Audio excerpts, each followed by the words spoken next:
less than 3 years ago, as a brand new bloomer, I was asked to speak during the stewardship moment.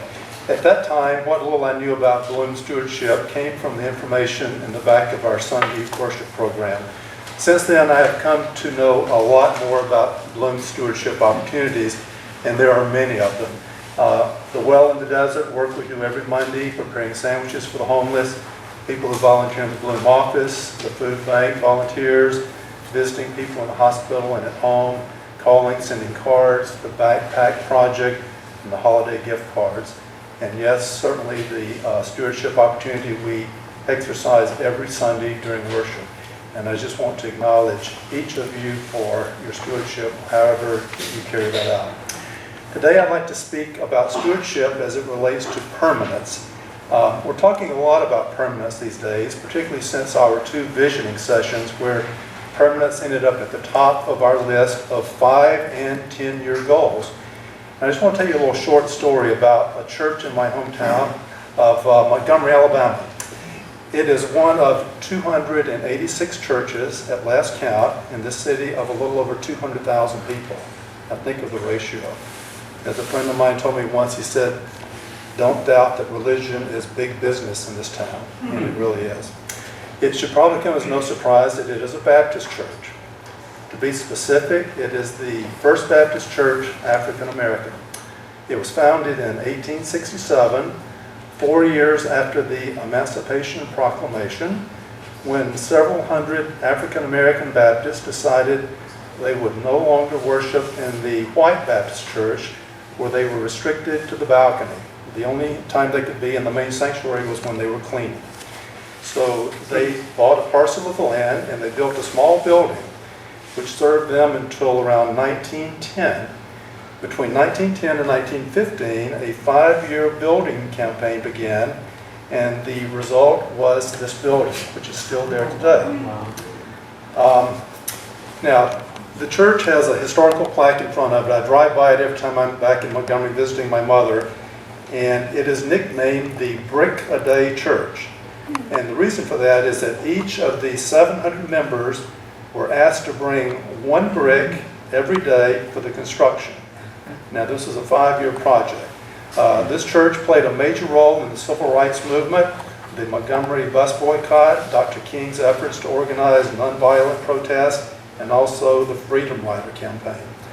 Now, you may ask, what is the connection between Bloom in the Desert, United Church of Christ, and this 148-year-old Baptist church in the Deep South? Well, there may be several connections, but for me, the one thing that comes up is empowerment. So just as this group of several hundred newly freed slaves made the commitment to take responsibility for their own future and the exercise of their faith, I think we must do the same thing as members of this church. Now, how do we do that? Well, we're not going to do it by showing up with bricks every Sunday until we have enough to build a building.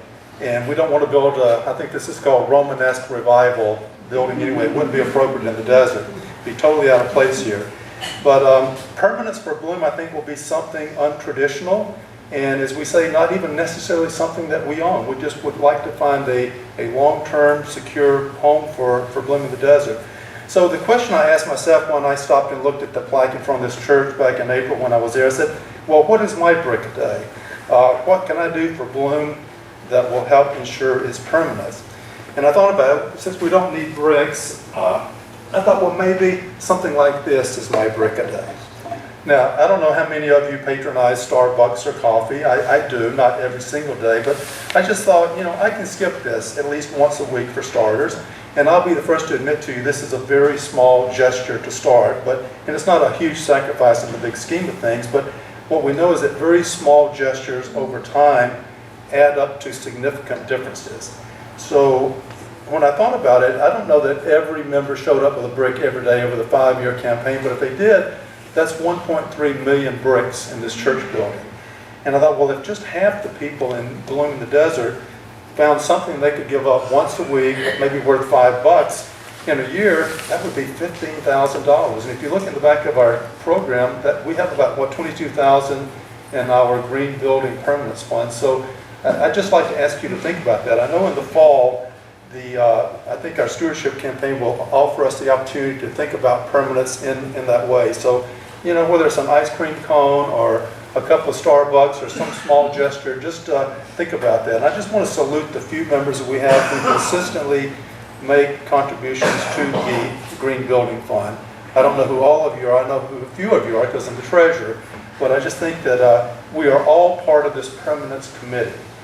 And I don't think God is going to bring us a few new members who are super wealthy who are going to do this for us. And it wouldn't mean as much as it would if we each have a part in this. So, whatever it is, just think about it over the next few months.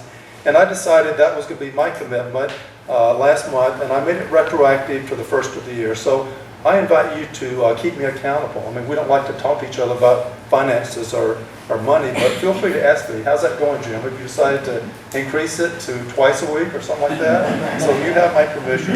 I think God has brought together the perfect mix of people in this congregation to fulfill the mission, realize the vision, and live out the values that we hold. So let's keep permanence in our conversation and in our vision, our prayers, and our purpose.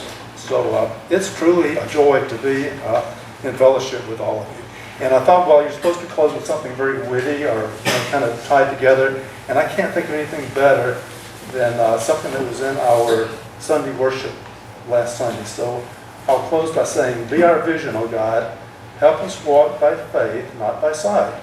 Like Samuel before us, you remind us once more that you do not see as people see. Create new creations within us, O God, so we come to see your presence even in something as small as a mustard seed. Help us sense and embrace the new possibilities you put before us. Guide us to see with your eyes and be led by our hearts so we travel the new paths that you unfold. Thank you.